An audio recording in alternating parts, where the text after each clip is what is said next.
Well, hello friends, I am David Vos, and it's quiet out. I was going to do this video a minute ago, and there was somebody doing the trimming his grass, and it was noisy, so I had to kind of sit here and wait. So I got me some coffee, and he's done trimming his yard, so we can talk, and it's real quiet out right now. Beautiful, quiet morning. Sun hasn't got out real hard yet. I woke up this morning and somebody had sent me a link to a video by Jeff Daughtry, I think. I don't know how to pronounce the name. I didn't pay much of attention. I know he's a big YouTuber. As I've said before, I don't watch anybody else's videos. I've probably watched, I'm not saying I've never watched a video. I've watched videos, humorous ones or news clips. I watch the news all the time. Wherever it may be, I'll watch it. I like Tucker Carlson, and pretty much that's about it right now. But as far as anyone else's work, a lot of people ask me, have you ever read the Urantia book? Whatever you're saying, that's in the Urantia book. I've never read the Urantia book. I wouldn't have time if I wanted to. I've never read, there's a book called OASP. I think it's called the Books of Jehovah or something. I've never read that. I know that these books were written years ago. I've read very, very few books, so I don't know, and I've watched very few other people's work. A lot of people are asking me if I've heard of Nanya or somebody. I don't know who that is. I've never watched her. And I'm glad that, I know there's another guy named Phil or something. He's really good. Phil, I don't know his name either. Santos, I think, is a guy who's teaching some esoteric wisdom. Very intelligent man. But I don't watch any of these. I'm encouraged to know that the world is becoming enlightened, that there are other people out there that are teaching things, that are looking into things. So I looked at this video for a friend just to see what it was about, because people are always sending me stuff and wanting me to look at it. And it was about Baphomet. I've never done a video about that. Basically, if you've watched my videos a lot, you probably already know what that means. But a lot of people would probably wonder, what is this all about? Because I talk a lot about how Freemasons and Templars were the good guys. Oh my goodness, but they worship Baphomet, the devil. How could it be? How could that be? If they were good people, if that's the esoteric wisdom, why are they worshiping a goat? Have you ever looked at that goat? Ooh, full of symbolism. Oh, he started up his weed eater again. So he's over there making noise again. Hopefully it won't last long. I'm going to keep talking because I've already started this video. But Baphomet has a lot of symbolism. Number one, if you look, it's got a goat head. There's some scales and some signs of water there. There's he's got like a rod coming out where his phallus would be, and the serpents, the two serpents intertwined. He's got breasts, so he's both male and female. There's a lot of symbolism. Where did this come from, and why is the esoteric wisdom so enamored by it? Well, friends, this is the thing. This is the great secret. Everybody's, up to now, I think, years and years ago, the esoteric wisdom was taught and known fairly well throughout the world. Most of Europe were Cathars, Albigensians, Waldensians, Bogomiles, Gnostics. And they were all Christians, and the truth was prevalent throughout the world. The Catholic Church did a thing called the Inquisition.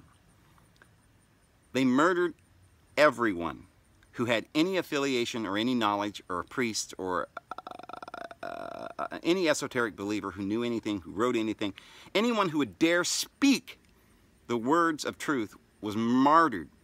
People like Galileo and Copernicus and people like that were threatened with death because they said the earth was round, or because they said that, you know, anything scientific or true or righteous. A lot of the people don't know this or realize this. We revere scientists today, like Newton and so forth. Not many people have heard of Swedenborg, even though he invented many of modern day things and he was a great scientist. But not many people know of him because he was a little bit more outspoken on the spiritual side. He wrote, people say, oh, he spoke to spirits. Well, but most people don't realize that Sir Isaac Newton did more spiritual studies and wrote more about spiritual matters than he did about science. So all of these people were esoteric believers. Many of them were murdered. But these esoteric believers were being murdered and had to go underground. So therefore they made a secret society. They had secret handshakes and so forth. Because if you were to tell anybody, even the Apostle Paul, way back in the days of the sect of the Nazarenes that Jesus was the leader of, and then Paul, the apostle, was the leader of, as it says in the book of Acts, over and over again. They were told, Paul spent 3 years in the desert in Damascus, which is, if you look at the Dead Sea Scrolls, you'll find that's where the headquarters of one of the communities of the Essenes were. And they had this program there where Philo says they were initiated for 2 years. At the end of 2 years, they had to give everything that they owned. And then by the end of the 3rd year, they were initiated into all these great wisdoms, esoteric knowledge, and they had the truth.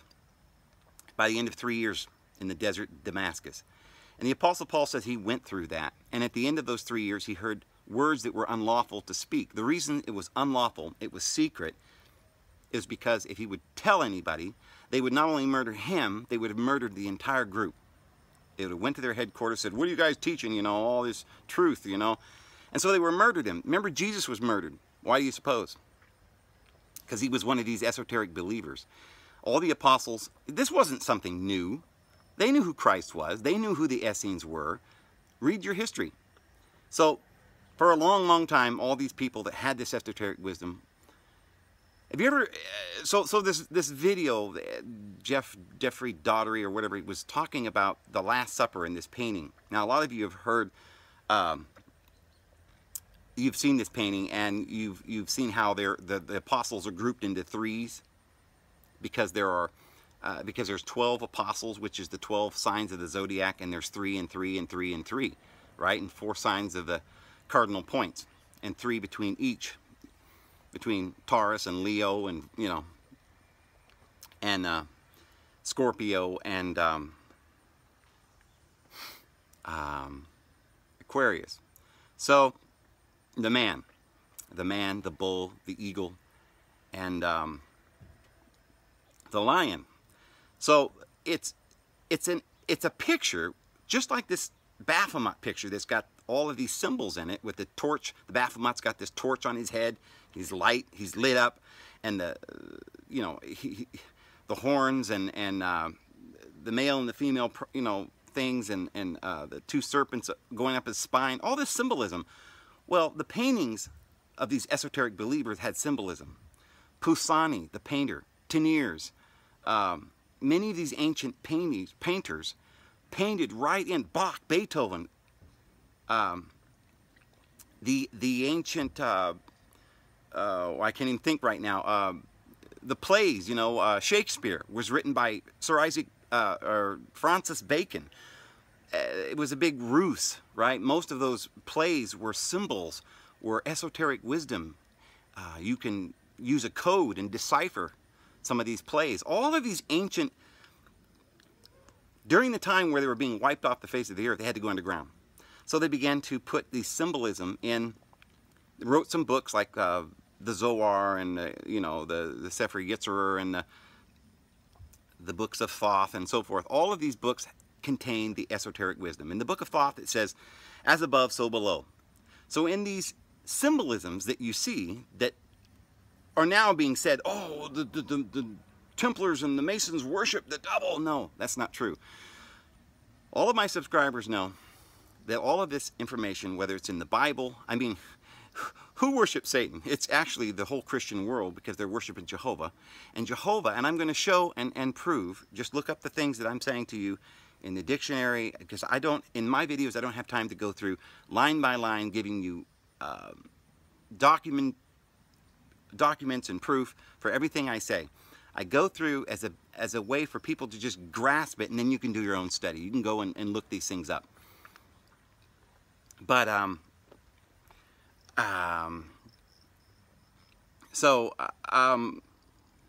the Templars and the Masons, they didn't worship Satan.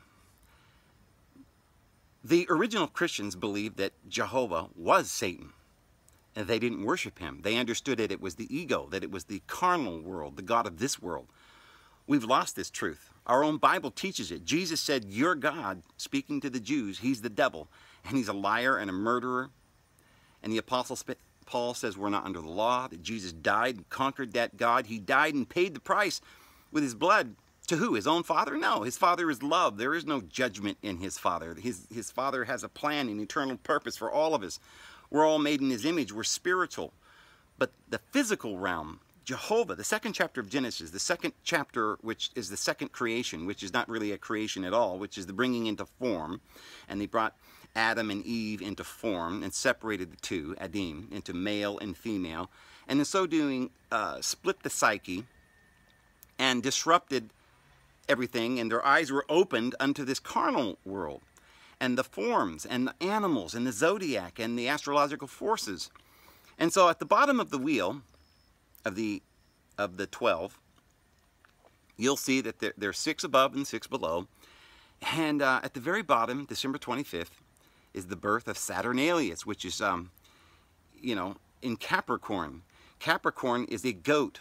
Now, where did this goat come from? And why does he rule down there with the moon? If you've ever noticed, the goat Baphomet's got the moon. You know, he rules in the night, the darkness, the carnal nature. What is he doing ruling down there? In this picture with the 12 disciples having the Last Supper with Jesus, you'll see that they're grouped in threes.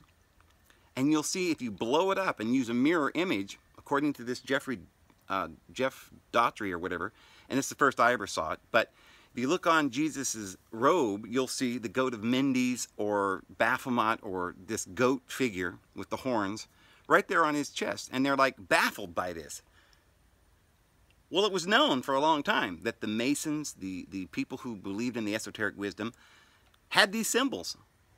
It is not known, however, that they worshiped them. They certainly did not. In fact, they taught the truth about him. They didn't worship him like Christians today do, worshiping Jehovah as this benevolent God when he's a God of wrath. Yahweh Sabaoth, God of war, who says, kill every man, woman, and child. They didn't worship that God. They didn't condemn, but they loved. They forgave. The Masons went about creating libraries and schools and colleges, and they're the ones who created the Constitution of the United States. Liberty, justice for all. See, you've got it backwards. We've been lied to. The Catholic Church murdered them and then stamped them out and infiltrated all the organizations with the Illuminati, which was created by the Jesuit priests, a counterfeit secret society to destroy all the truth in the world. So they lied to us, and they said, these guys worship the devil. That's why we got to kill them all. They're witches. All these pictures you see about witches, there's no such thing as a witch. The word witch comes from the Old English word wretch, or old woman, or, you know, just it's sort of a spin on some of those words they used to, in the old days, say that old wretch with that old lady with the wart on her, you know, she's demon-possessed because she's got a wart. There's a pig in her yard, and she's got bats running around. These were signs that it was all of the devil, right? And they told people this. And in order to get people to believe, just like the ancient Jews did, that if any of your family members didn't serve their God, or was, you know, anathema or cursed, that the church had the right to stamp them out and murder them. So they made up these stories about wizards and witches and murdering everybody, and that they worship the devil because, after all, look, there's a devil in there. You know, they've got this goat god that's in their astrological wheel. Well, yeah, they had goat gods in there. There was the ram, there was the bull, there was the eagle, there was the lion, the Leo. All of these things were there. But where did this god start? Let's go back all the way to the beginning. Who is this Baphomet, really? Go back to Egypt, which was probably the most ancient of the teachings of this esoteric wisdom. And there is where the god Ta, which was this goat god, he ruled in a place in Egypt they called Mendes, or Mendes. And so he was the goat god of Mendes. This was probably one of the most ancient occurrence of the god and how he came about. Mendes was also known as a serpent. In Sumerian, the Ta, the goat god Mendes, was known as Enki. Enki was known as a goat. He was also known as a serpent. And he was the one who, in Babylonian, was called Ea, or Akkadian. So he was, later on they called him Enki Yah. And in Jewish writings, unbeknownst to us, because we don't read the Hebrew, just the English translations, but in the Hebrew it says Enoki Yahweh. And both of those words mean I am, I am. Enki means I am. It's the ego. It's the goat. And the goat is the soul, or the carnal soul. So in ancient times, Ta represented the Ba, or the soul that reincarnated. And he was a carnal creature. He was a goat. He had all the features of this physical world. He was male and female. And he had the 7 chakras. Because within that goat, the serpent power would wind around his spine.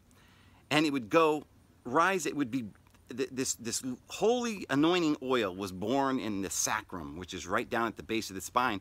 And it would rise up like a serpent up the spine. And there are 33 vertebrae. And when it gets to the top, which is why there are 33 degrees in Masonry, which is why that Jesus was 33 years old when he died. Because when it gets to the 33rd vertebrae, the oil, the holy anointing, it dies. And for 3 days and 3 nights, it's dead. And then it reaches the pineal gland, and it sort of anoints the whole body and comes down, and through the pituitary, it just anoints and opens up the chakras.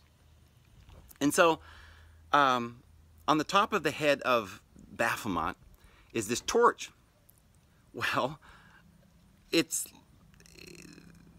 did you know that the word, the lotus, the Buddhist lotus flower, the 1,000-petaled lotus, is also called the 1,000-petaled goat, the 1,000 young of the goat, because the goat was representative of a fertility thing, where the goats would run around in spring and give birth to all these little young lambs or little ewes. And so there was 1,000 little young goats, and this represents the opening of the chakras, the torch that opens up and lights the 7 chakras. It's in the book of Revelation where Jesus goes in, the Christ spirit lights the lamps, the 7 candles, and the whole body is full of light, and they get the twin flame on the top of their head like they did at Pentecost, which is the male and the female, or the physical and the spiritual, united again. So it's in different symbols. In the East, it's 1,000 petals. Back in Egyptian teachings and the esoteric wisdom from the great priesthood of On, they talked about it as the 1,000 young of the goat. And it was the goat of Mendes. And so he came down then in Babylonian as as Ea, and then later on as Capricorn. Today we see him as the goat god that is down there. And December 25th, Saturnalius is born, that rules, that's Satan or Saturn that rules over that part of the wheel with the moon, Amun in Egyptian. Amun is the moon god. Horus is the horizon, where the sun rises, and Set is where it sets, and the moon is in the night. And so Capricorn then ruled in the darkness. That was that goat, that's the flesh, the carnal nature. And so why would Jesus be wearing a goat? Why would he probably wasn't, of course, but in these esoteric believers' mind, why would they paint a picture with this goat on Jesus's robe? Because you see, Jesus partook of the human flesh, and he overcame it. The male and the female frequencies had to be brought together. This is esoteric wisdom. This isn't Satan worship, friends. And there are so many people out there that are just now learning about all of this. And you've got to be very careful because they're saying, oh, watch this video because we found out Jesus is the devil. Well, they found out some things, but they're not aware of the ancient mysteries and they don't understand the esoteric wisdom. So be very careful when listening to people who don't really know what they're talking about. Friends, we've got to get this straight. We've been lied to. The Catholic Church has told us that they're the only true church, and the Pope, you got to bow to him and do the little ritual and you'll get to heaven because he said so. It's not true. Protestants knew that that was wrong. They went out, but they couldn't find the truth because it had been lost. And so today, we're digging that stuff up. The Nag Hammadi Library was dug up in 1945.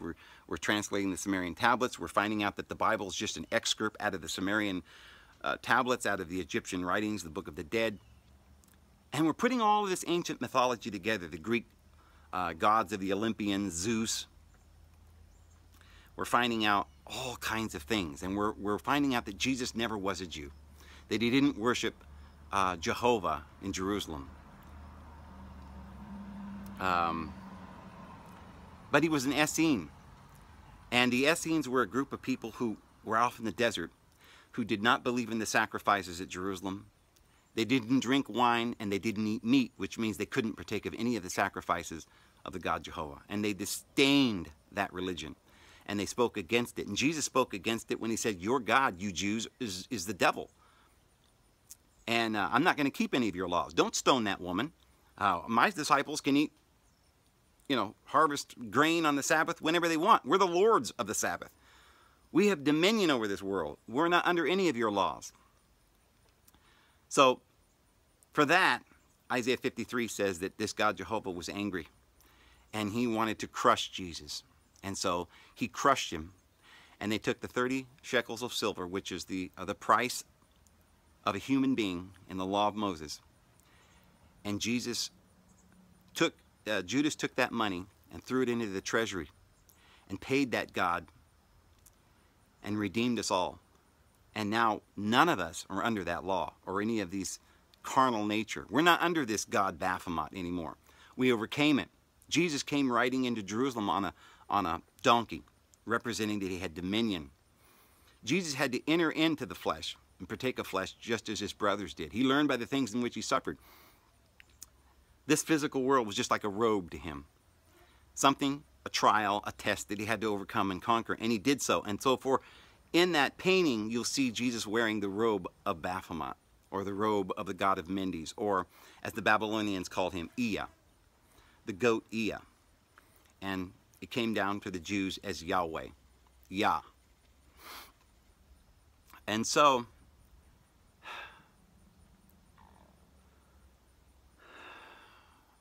this whole concept of the devil really is a modern invention. Back in the day, everybody had the same basic religion. You say, well, what about the Bible saying, don't be a pagan, Dave? That was the God Jehovah, warning everybody, don't be a pagan. And in the New Testament, it carries on the theme of not being idolaters. Because, as the Apostle Paul says, in the first and second chapter of Romans, he says that they took the invisible, immortal God and began to see him as a man, a bearded man on earth. And they began to worship the creature rather than the creation, or the creator, who is spirit. And they began to do all kinds of crazy things, and the gods came down and abused their nature.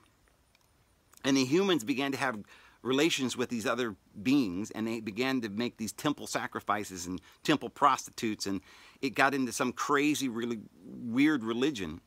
And it's come down to us as the Catholic Church, or the Jewish religion, where they make everybody slaves and wipe the people off the face of the earth and murder everybody and hate everybody, and they have many wives, and they treat women as slaves. And it's come down to us as this carnal degradation that we have today that's still in the world, because anybody that goes to any court and anywhere in the world can put their hand on the Bible and swear, because the whole system today is based on the Jewish code or the law of Moses. But you see, Jesus did away with that. We're not under it. Jesus conquered this world. He took those principalities, the archons. That's what the Greek word is archon. The Gnostics said that the archons were the 12 gods, and there were 72 archons that ruled in the ark. And those gods that ruled over this world, that have corrupted our very carnal nature, they were conquered by Jesus. And that, as he was on that cross, the last thing he said was, "It is finished." And the same thing that the book of Revelation is talking about. In the last 2 chapters of Revelation says it is finished, because this whole symbolic portrayal there in the book of Revelation is Jesus going into hell, conquering the beast, the dragon, and the false prophet, which is the flesh and the carnal mind. And the dragon are those spiritual wickedness in high places. Satan, Jehovah, and he is the God, the angel who fell. And this is why in Acts chapter 7 and Galatians and Colossians chapter 2 and all the way through the Bible, the Apostle Paul and John says that, and Luke in the book of Acts says that the God of the Jews was a fallen angel. And Colossians chapter 2 says that the whole religion of the Jews is the worship of angels. And Jesus died and conquered that religion and conquered the gods of that religion, which is Jehovah, just as Jacob wrestled with Jehovah all night long until he finally won. We've all got to wrestle with this physical world and the carnal nature, and we've got to win. We've got to crucify the flesh, just as our Lord did. Because in 2 Corinthians 3:18 it says that we're going to advance from glory to glory, even as is done by the Lord. See, our Lord had to do the same thing. So we're going to be put down here through these trials and tests and tribulations, but the Lord will make a way out. Every time we get into a tight place and we don't know what to do, just be calm and pray. The Lord will make a way out. We're here to learn. It's time that we begin to advance and we begin to understand that this flesh is not the important thing. The important thing is the Spirit. We've got to follow after the Spirit and put the works of the flesh to death. And we've got to also realize that we can't be scared. You know, the Catholic Church can't scare us anymore. They're the false apostate religion, not the esoteric wisdom. The esoteric wisdom gets to the bottom of who this Baphomet is. It doesn't worship it. They understand the power of the physical flesh. And they explain to you how to overcome this flesh, just as this painting does, and shows that Christ is overcome all these 12 gods and these fallen gods. And he's going to replace these 12 gods with his 12 apostles. And they're going to rule in a new administration. And we're going to rule and judge angels. And there's a new world coming. So heaven and earth is going to pass away. The stars shall fall from heaven. The gods that rule over the world right now are going to fall. They're going to be replaced by a new organization. That's why Jesus chose 12 to sit on 12 thrones, and 70 also, which is the 70 deacons, which are in that ark. There's actually 72, but the Bible rounds it off to 70. And so we've been going along in these aeons, or these ages, and each age is 1,000 years, according to Peter. And today we go by a different calendar, and so we call it 2,000 years, because instead of just 12 hours in a day, there's actually 12 hours times 2, day and night. So there's 24 elders that are around God's throne. And these 24 elders are the rulers. The present rulers have fallen, but those rulers are being replaced by a new administration, and Christ is the king of that. And we're all joint heirs with him. And so we're going to have dominion, and we're going to preach the gospel to all creation. And the time is now that we get this straight, that we begin to understand that it's the Catholic Church that's been lying to us. All the martyrs that have died, all the esoteric wisdom believers,